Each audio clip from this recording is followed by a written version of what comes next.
Saya menilai Buya ini gimana, Wei?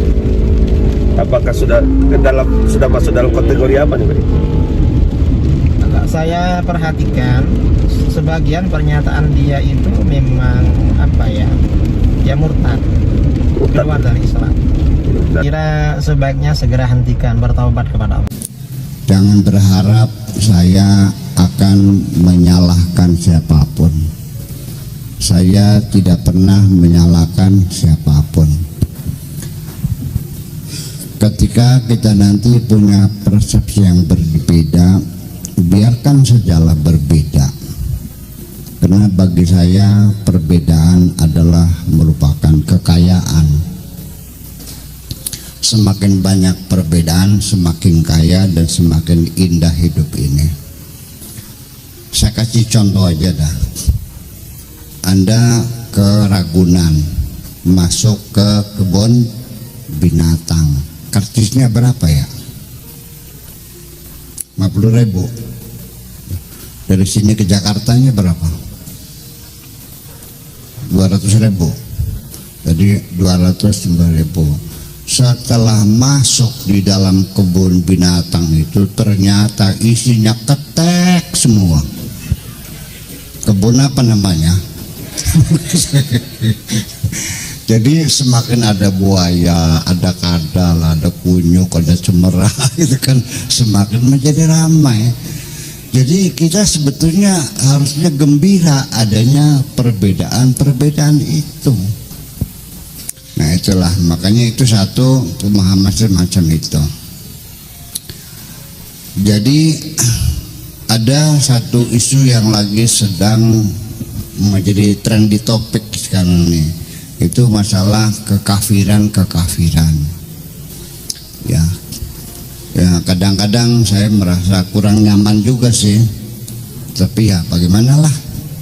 Nah, maka itu malam ini kita mencoba fokus saja, ini kajian linguistik ya, tetapi juga tidak linguistik keseluruhan, karena linguistik itu ada sosiolinguistik, ada antrolinguistik, ada psikolinguistik, ada morfologi, ada sintaksis, ada hermeneutika dan sebagainya, sagudang ilmu tuh. Kita mendalami satu sisi yang namanya ilmu terminologi. Karena bagaimanapun yang membangun persepsi itu adalah ilmu terminologi. Nah, kita sebelum mendengar orang komentar menerangkan maknanya kafir apa, perlu kita ketahui bahwa kata kafir ini adalah bukan bahasa Indonesia. Bahasa apa? Bahasa Arab. Jadi yang perlu kita waspadai ketika satu terma meminjam dari bahasa asing, ini biasanya itu tidak ditelusuri kosakatanya, akar katanya, konjugasinya, asal usulnya, apakah anak sah, apa anak jadah, anak-anak angkat, kan gitu, langsung diterima jadi. Nah ini kita menghadapi masalah seperti umpamanya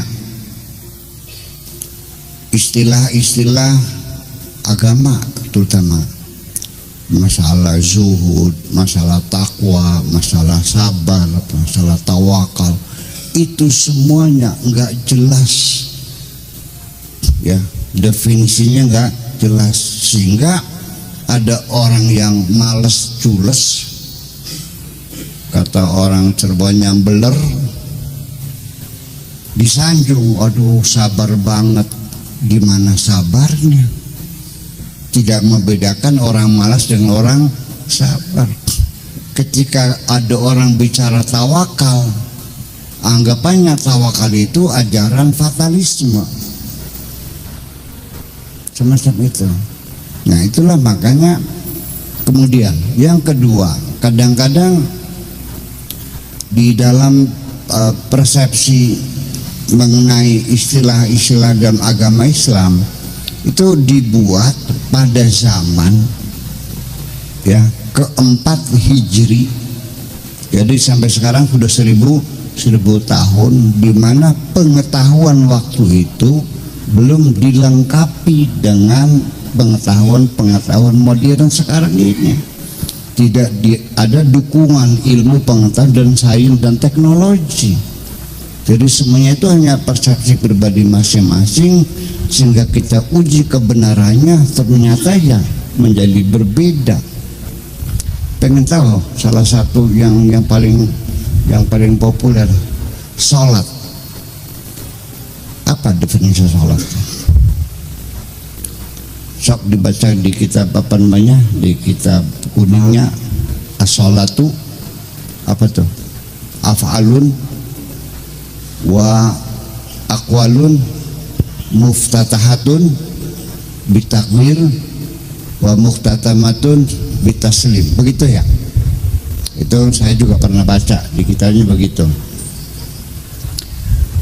Maknanya bahwa sholat itu adalah pekerjaan-pekerjaan, perkataan-perkataan yang diawali dengan takbir dan diakhiri dengan salam. Itu namanya sholat. Sekarang ada orang naik mimbar,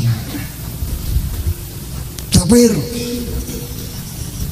Allahu Akbar, terus muter-muter di panggung, saudara-saudara sekalian gitu kan, sebelum muter-muter, terus wa akhirul kalam wassalamualaikum warahmatullahi wabarakatuh. Salat bukan tuh? Bukan. Iya kan? Itu menjadi semacam itu. Kemudian kalimat-kalimat yang paling sering diulang-ulang di setiap masjid kalau khutbah itu tidak pernah beranjak istilahnya pesan takwa. Ini masjidnya masjid takwa, nggak tahu ngerti nggak maknanya takwanya. Nah itu dosanya. Nama mah takwa tapi nggak tahu mana takwa. Begitu dibuka kitabnya, apa definisi takwa? Al-imtithalu li awamirihi wal ijtinabu an-nawahihi. Melaksanakan segala perintah Allah dan menjauhi segala larangan Allah. Betul begitu? Saya mau nanya yang hadir di sini, ada nggak yang sanggup melaksanakan segala perintah Allah dan sanggup menjauhi segala larangan Allah? Ada nggak? Ya bakal angkat jangan ngomong. Kita membicarakan sesuatu yang nggak ada. Nah, itulah makanya ketika kita kembali menguji kebenaran satu istilah di lapangan, ternyata kata takwa itu sudah dijelaskan oleh Allah lebih jelas daripada definisi yang dibikin oleh para ulama itu. Kapan itu? Di surat pertama setelah Fatihah, surat Al-Baqarah, di ayat pertama sampai ayat 5 itu Allah menjelaskan tentang takwa. Ya, apa sih takwa? Alladzina yu'minuna bil ghaibi, yaitu orang-orang yang beriman kepada, nah lagi-lagi terminologinya gaib itu apa? Di dalam kitab tafsirnya gaib itu seperti malaikat, seperti jin, seperti apa lagi? Surga, seperti neraka. Saya mau nanya, ketika bapak-bapak masuk surga, kelihatan nggak surga? Ya berarti bukan gaib dong. Yang masuk neraka nanti ngeliat kan nerakanya. Ketika bapak-bapak dapat bidadari, kelihatan nggak bidadarinya? Ya berarti bukan gaib dong. Jibril gaib bukan? Nabi Muhammad sedang duduk, malaikat Jibril datang, lututnya nempel ke Nabi lalu menanyakan mal iman, mal Islam, wa mal ihsan, kan gitu. Lalu Sayyidina Umar berkata, siapa tadi tuh? Orang bertanya tapi menjawabnya membetulkan juga. Oh, itu tadi Jibril. Jadi Jibril kelihatan enggak? Jadi gaib bukan? Malah yang gaib ini sholat. Siapa yang pernah melihat sholat? Ya kan? Yang saya lihat itu orang yang sedang melakukan sholat, tapi sholatnya kelihatan enggak? Nah, berarti kegaiban ini adalah konsep-konsep yang tidak bisa kelihatan mata. Nah, jadi yang minabil ghaib itu siapa? Orang-orang yang punya visi dan misi, orang yang punya platform, orang punya gagasan, yang punya cita-cita. Itulah orang-orang yang beriman kepada kegaiban semacam itu, yang hidupnya punya konsep. Wa yuqimuna sholata, dan orang yang bisa berkomunikasi secara produktif dan intensif dengan komunitasnya. Bayangkan sehari 5 kali bertemu dengan tetangga kanan kiri per RW, seminggu sekali rapat mingguan, betul nggak? Hari apa tuh? Hari Jumat ya, itu kan rapat mingguan.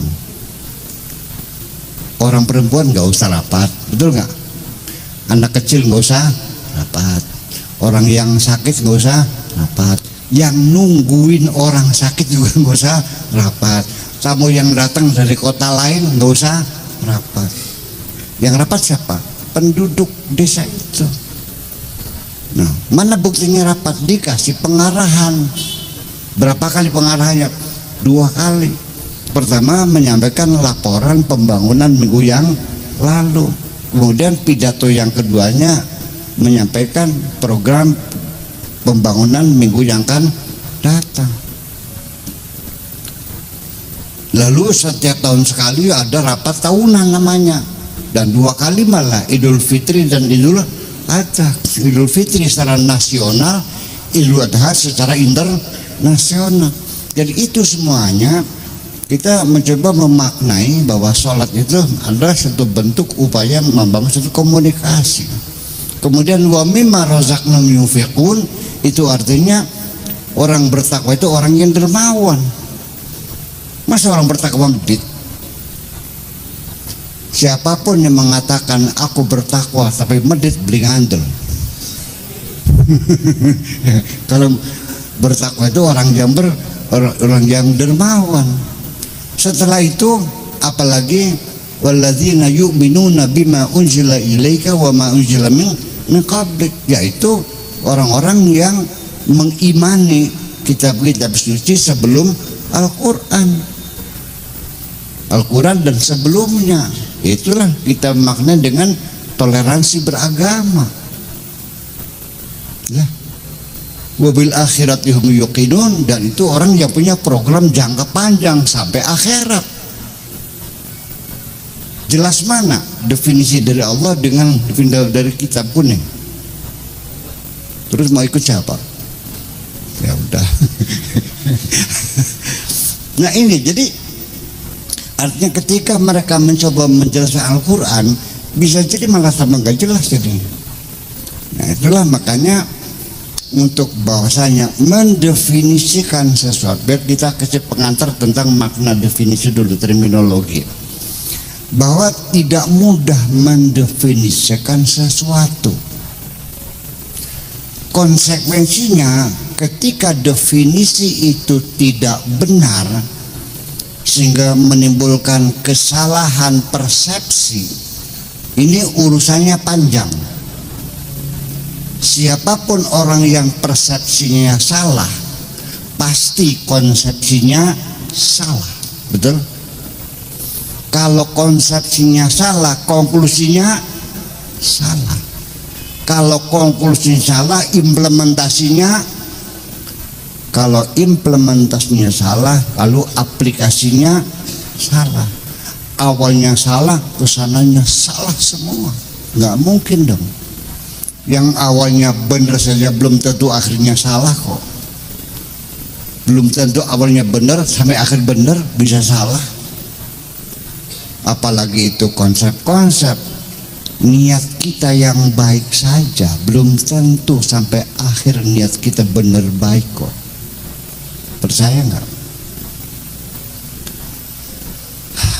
Kita menyimpang dulu. Ini bahwasanya bisa terjadi perampokan, pergeseran di tengah perjalanan, sehingga niat kita yang baik akhirnya malah nggak baik. Dan kita tidak sadar di tengah perjalanan kita dirampok setan. Saya mau ngasih contoh sederhana aja dan sering saya contohkan tapi nggak ada masalah. Suatu hari di bulan puasa menjelang lebaran, saya ingin bikin kacang gawil yang dikupasi kulitnya tuh, terus dikasih bawang putih, kasih garam gitu, digoreng gitu. Saya suruh anak santri beli kacang di Jatibarang, saya kasih buat beli takjilan di sana, nggak mau. Dikasih uang bensin nggak mau, dikasih kunci mobil nggak mau, dia berangkat sendiri. Oke, hebat banget ini santri mengabdi sama kiainya. Hebat. Nah, datangnya kacangnya bagus, susuknya utuh, ya. Tetapi pada kesempatan lain dia bertanya kepada saya, "Buya, mau beli kacang lagi enggak?" Saya bertanya, ada apa? Anak santri minta disuruh beli kacang. Karena saya penasaran, beli sendiri, ternyata yang dagangnya cantik. Di situ ada pergeseran niat seseorang. Pertama, dia ingin mengabdi kepada kiainya. Yang kedua, ingin mengeksploitir kiainya. Karena kalau yang nyuruh saya kan diajak ngobrol, betul nggak? Saya mau nanya, diajak ngobrol sama cewek cantik seneng nggak? Nah itu kan mau melakukan sayang. Itu banyak sekali orang yang awalnya tidak benar, di tengah benar. Pemikiran juga sama, di tengah perjalanan bergeser dan kita tidak tahu. Ini satu contoh saja semacam itu. Makanya perlu kita waspadai bahwa membuat definisi itu bukanlah hal yang mudah. Syaratnya memang dua, merangkul dan menolak. Artinya satuan-satuan yang sama itu menjadi bagian yang dibenarkan dalam definisi. Yang tidak sama itu perlu ditolak. Udah, apalagi mendefinisikan pemikiran-pemikiran. Mendefinisikan benda saja tidak semudah itu loh. Ini apa namanya nih? Kursi. Seorang ibu di pagi hari anaknya bertanya, yang baru belajar ngomong nih, "Mi, kursi itu apa?" Karena masih suasana pagi, ibunya malas ngomong ya. "Masa kursi itu apa? Kursi itu buat tempat duduk, paham?" Masa kursi nggak paham? Oke, apa tadi bilangnya? Kursi itu tempat duduk. Di siang hari ibunya mencari gunting. Ingat waktu pagi dimainin sama anaknya tadi. Nah, mana gunting yang kamu mainin tuh? Oh, lupa di kursi, Mi. Di mana kursinya? Yang di luar, di depan. Ibunya keluar rumah, nggak ada kursi. Di mana gunting? Di kursi. Di mana kursinya? Di depan. Nggak ada kursi. Akhirnya dijewer. Mana kursinya? Ternyata apa? Bukan kursi, buk. Buk itu bangunan yang setengah meter gitu, biasanya di depan rumah buat nongkrong tuh. Yang salah ibunya apa anaknya? Ibunya. Nah, mengatakan tempat duduk adalah kursi. Anak itu melihat di situ banyak orang, berarti itu adalah, ya kan begitu persoalannya. Ini premis seperti itu. Ini logika berpikir seseorang. Oke, rupanya saking kesannya diulang lagi. Dengerin, kamu masa buk kursi? Dengerin nih, kursi itu adalah perabotan rumah tangga. Paham? Paham. Yang dibuat dari kayu, paham? Paham. berkaki 4, paham? Paham. Gunanya untuk duduk, paham? Paham. Sudah? Oke. Itulah definisinya perabotan rumah tangga yang dibuat dari kayu, berkaki 4, gunanya untuk duduk. Sore hari banyak tamu, kurang kursi. Anaknya disuruh ambil kursi yang di kamar. Masuk, keluar lagi, nggak ada kursi. Numpuk, nggak ada. Jawab lagi, itu apa? Itu kan plastik. Ini sederhana tapi mudah-mudahan bisa jadi pengantar ya. Ya kan begitu. Malam harinya tamu makin banyak, suruh ambil kursi di dapur, bilangnya nggak ada juga. Tarik, itu apa? Itu kan kakinya 3. Apa sebabnya? Karena tadi ibunya mendefinisikan berkaki, tidak semudah itu mendefinisikan, apalagi pemikiran. Dan terkadang sampai definisi itu, satu pemikiran konsep ketika definisikan itu berbeda-beda. Kenapa? Karena sudut pandang yang berbeda. Makanya saya harus memaklumi ketika ada orang berbeda pendapat, itu adalah hal yang wajar. Kenapa? Kita punya sudut pandang yang berbeda. Ini apa namanya? Botol aqua. Saya nanya, ada di sebelah mana? Barat. Saya mengatakan ada di sebelah timur. Bertentangan enggak? Bertentangan. Ini botol air, saya bilang ada di sebelah timur. Anda bilang apa? Bertentangan enggak? Ya enggak dong, botolnya ini juga kok. Ini masalahnya. Jadi perbedaan itu adalah karena perbedaan sudut pandang. Perbedaan sudut pandang tidak menimbulkan pertengkaran, apalagi saling bunuh-membunuh. Yang menyebabkan orang berkelahi, berantem, bermusuhan, saling bunuh, itu bukan perbedaan sudut pandang, tapi perbedaan kepentingan. Oke. Itu yang perlu kita waspadai. Nah, maka malam ini sama sekali tidak punya kepentingan apapun. Kita lagi mencoba bertanya kepada Allah yang menurunkan Al-Quran, dan Al-Quran menggunakan bahasa Arab. Nah, ternyata bagaimana Allah menggunakan kata kafir di dalam Al-Quran. Lalu setelah itu baru kita diskusikan bersama, supaya nanti jangan menyuruh saya untuk menyalahkan siapapun. Saya nggak mau menyalahkan siapapun. Ya. Orang sudut pandang berbeda silakan. Yuk kita nanya, ini mana kafir kan simpang siur, iya kan? Kata ini begini, kata ini begini. Oke, kita dengarkan saja masing-masing beralasan. Kita mencoba, ya Allah, yang engkau maksudkan dengan kafir itu apa sebetulnya? Melalui firman-firman-Nya ini. Pertama, dalam surat At-Tahrim ayat 8. Bismillahirrahmanirrahim. Ya ayyuhalladzina amanu tubu ilallah. Wahai orang-orang beriman, bertobatlah kepada Allah. Ini perintah Allah kepada orang beriman, suruh bertobat. Taubatan nasuha, dengan tobat yang benar-benar, bukan tobat sambal ya.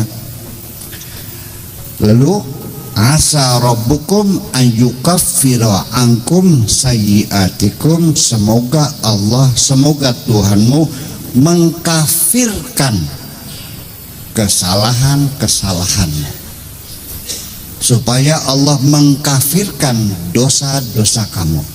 Tanda kutip ya, mengkafira angkum sayyiatikum, mengkafirkan dosa-dosa kamu. Satu mananya. Jadi Allah mengkafirkan dosa-dosa kamu. Kira-kira maknanya apa? Yukafiru ankum sayatikum. Apa? Menghapus. Oke, apa lagi? Selain menghapus apa lagi? Nutup. Oke. Oh, ini kan udah mulai terasa kan? Masa satu. Kemudian di dalam hadis Nabi mungkin kita sering dengar mengatakan kadal faqru ayyakuna kufran. Ini saya mendengar sendiri berulang-ulang penceramah ustadz di kampung, bukan di kota Cirebon, di kampung. Cirebon kan cerdas-cerdas dong. Kita umat Islam tidak boleh fakir, harus kaya, karena Nabi mengatakan kadal fakru ayyakuna kufran. Kafir, apa namanya, fakir itu mendekati kekufuran. Jadi supaya kita selamat dunia akhirat, jangan sekali kamu jadi orang fakir. Kamu harus kaya, karena kafir dan kaya, kafir dan miskin itu sudah berdampingan. Waduh, bahaya banget ini. Oke, kalau itu mungkin seperti itu pernah dengar kan? Saya tidak akan menyalahkan dia, cuman boleh nggak bertanya? Kalau orang fakir mendekati kekufuran, kalau orang kaya jauh terdekat. Udah? Tambah jauh atau tambah dekat? Saya mau jujurnya lagi, mana yang lebih dekat kekufuran, orang kaya atau orang fakir? Nah kan? Berarti apa kufur di sini? Ya bukan kufur tidak percaya Tuhan dong. Nah, artinya orang kalau sudah lapar, nggak tertahan sakit perut, itu terpaksa pisangnya orang dicuri loh. Betul nggak? Ya, mangganya orang dicuri, ayamnya tetangga dicuri. Kalau begitu, dimaksudkan kufur di sini bukan tidak percaya Tuhan, tapi gelap mata. Jadi dua apa nih? Satu, menutupi ya. Yang kedua, gelap mata. Kemudian firman Allah juga dalam surat Al-Hadid ayat 20 yang bunyinya i'lamu annamal hayatid dunya la'ibun walahun. Ketahuilah bahwa semata-mata kehidupan dunia itu adalah main-main dan senda gurau. Wazinatun, dan perhiasan-perhiasan. Wasafakhurun, dan berbangga-banggaan. Bainakum, diantara kamu. Watakathurun, dan banyak-banyak. Fil amwali wal aulad, baik harta maupun anak-anak, banyak-banyak harta. Kamatsali ghaithin, seperti curah hujan turun dari langit membasahi tanam-tanaman. A'jabal kufara nabatuhu, di mana karena hujan itu turun ya, sehingga biji-bijinya itu tumbuh berkembang, sehingga orang-orang kafir itu merasa senang dengan pertumbuhan tanamannya. A'jabal kufara nabatuhu, orang-orang kafir itu merasa bangga dengan tanamannya. Apa memang orang kafir itu? Kalau yang nanam semangka terus disirami, dihujani, terus tumbuh, yang senang siapa? Bukan orang kafir, bukan. Berarti kafir itu siapa? Bayangkan. Tidak semudah itu kita mendefinisikan kafir. Ini Allah yang mengatakan. Jadi orang petani disebutnya orang apa? Orang kafir.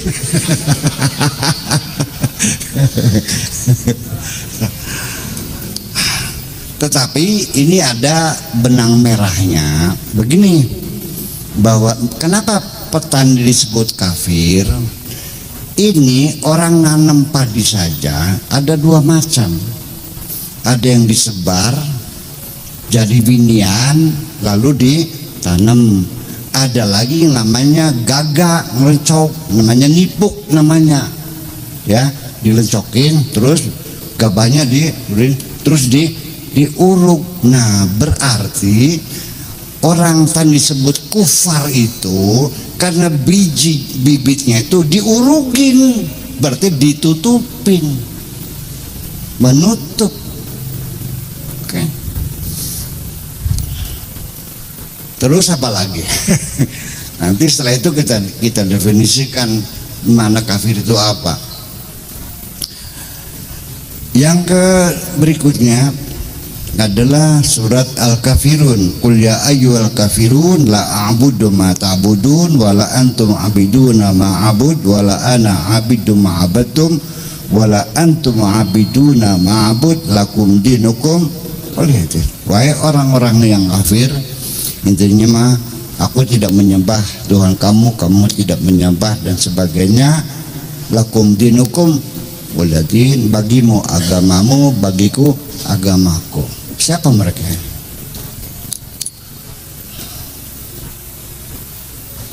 Nah, di sini jadi persoalan. Jadi apa betul orang kafir itu siapa sih? Oke. Jadi sudahlah kita hidup berdampingan saja. Kamu punya tempat ibadah, kita hidup damai, ya kan gitu. Kita jaga keamanan, ketertiban, keharmonisan. Silakan kamu ke tempat ibadah kamu, saya pun tempat ibadah saya. Siapa ini yang dimaksudkan? Apa Hindu, Buddha, Kristen, Yahudi, Shinto dan sebagainya? Yang kemudian di surat Al-Baqarah, ma yawaddul ladzina, Baqarah ayat 105, ma yawaddul ladzina kafaru min ahlil kitabi ayyunazzala alaikum min khairin min rabbikum. Jadi tidak suka orang-orang kafir dari ahli kitab. Jadi ahli kitab itu ada yang kafir, ada yang beriman. Walladzina amanu min ahlil kitab, orang-orang yang beriman dari ahlul kitab. Di ahlul kitab itu ada yang beriman, ada yang kafir. Kalau orang Islam ada nggak yang kafir? Yang beriman ada nggak? Perlu kita masalahkan. Ya, tidak suka orang-orang kafir dari orang-orang yang ahli kitab. Ayyunazzala alaikum min khairin min rabbikum, kalian mendapatkan kebaikan dari Tuhanmu. Mereka nggak suka kamu dapat kebaikan. Jadi kalau ada tetangga warungnya laris, lalu warung sebelah marah, orang apa namanya?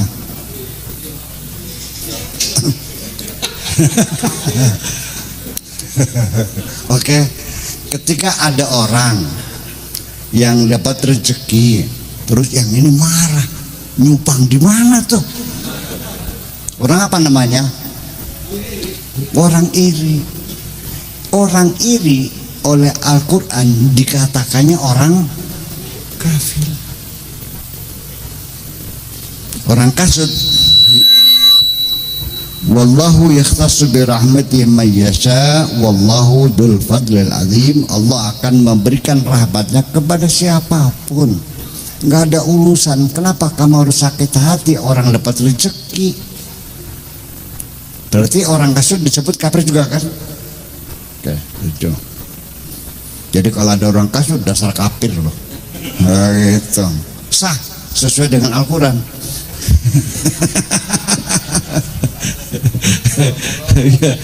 Ya, saudara.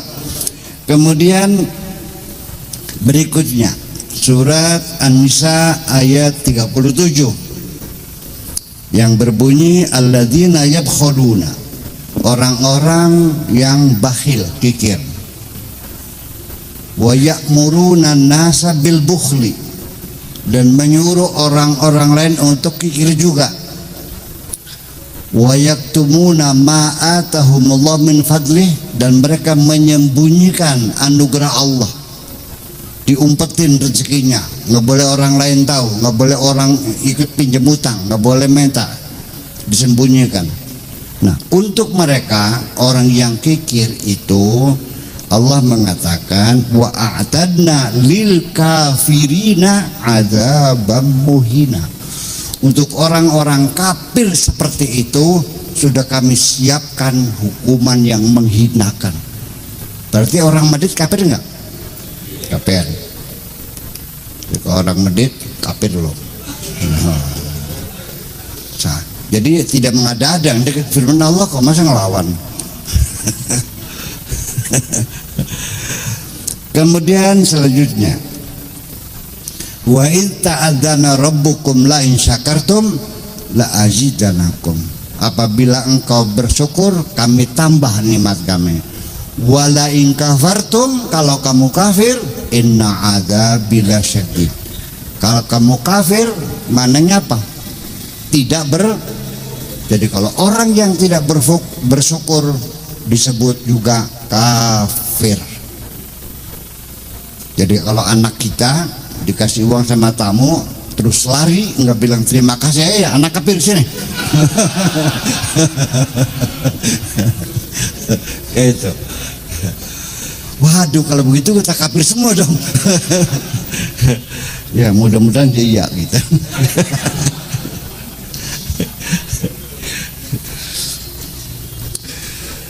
Kemudian berikutnya lagi, laqad kafara alladzina qalu innallaha huwal masih ibnu maryam. Dan juga telah kafir orang-orang yang mengatakan Allah itu adalah Isa bin Maryam. Ini jelas ditujukan kepada agama tertentu.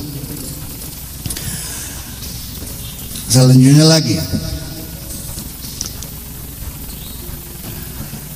wa qala rabbuka lil malaikati inni ja'ilun fil ardi khalifah. Wahai malaikat, aku bikin khalifah nih di bumi nih, kan gitu. Bersujudlah, ya. Setelah itu mereka bersujud, usjudu li adama fasajadu ila iblis. Aba wastakbara wa kana minal kafirin. Siapa yang kafir di sini? Aba wastakbara wa kana minal. Siapa yang kafir di sini?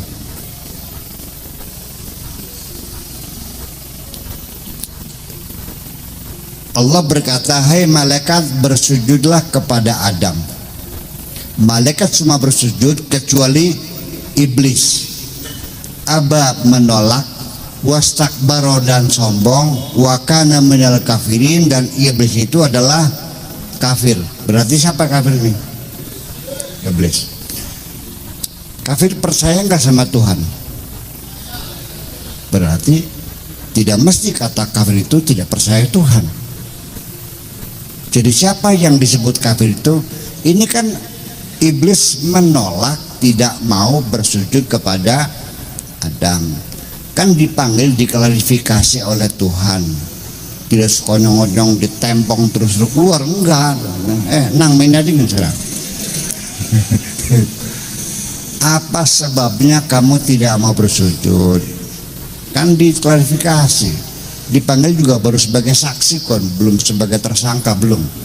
Panggil, ma mana'aka antasud. Ternyata jawabannya qala ana khairum minhu. Ternyata dia merasa lebih hebat dari Adam.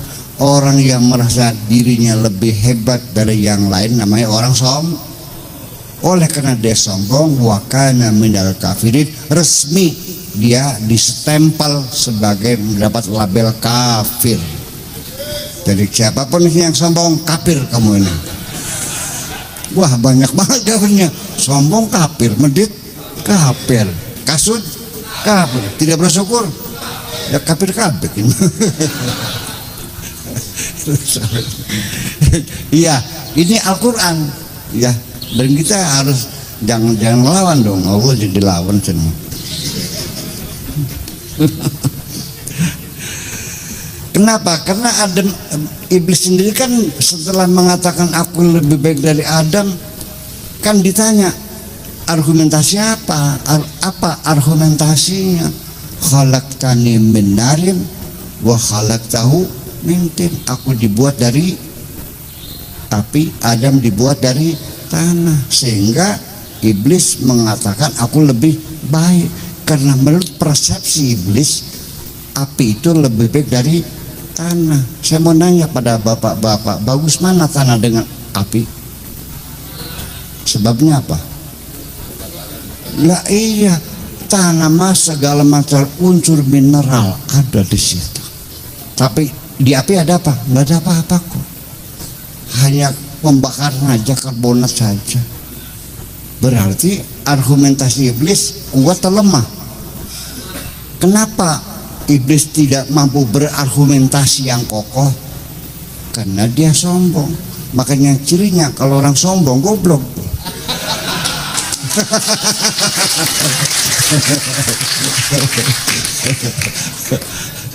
Aduh, nges.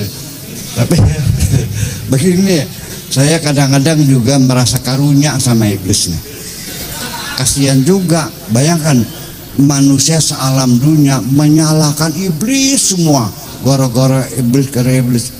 Sampai saya kadang-kadang pernah saya nanya, iblis, kamu dipersalahkan manusia sealam dunia, kok kamunya cengar-cengir aja sih? Nggak sakit hati? Enggak, katanya. Malah aku bersyukur sekali, berterima kasih ketika manusia menyalahkan diriku. Ketika mereka menyalahkan diriku, berarti mereka tidak merasa bersalah. Ketika mereka tidak merasa bersalah, itulah orang yang akan masuk neraka bersamaku. Kata-kata kafir ini itu sudah go internasional sebetulnya. Ya, jadi semua bahasa dunia sudah ikut serta menggunakan kata kafir. Ketika kita beli spray di toko, ditawarin, Pak, beli kafirnya enggak? Beli kafir ranjang enggak? Apa bahasa Indonesianya? Cover bag, artinya ranjang kafir. Kafir itu apa? Sampul, penutup. Tidak jauh maknanya sekitar tertutup, untuk menutup. Itu manasinya, ya kan begitu. Nah, mari kita telusuri satu unsur yang paling substantif kafir itu, ketertutupan. Sudah.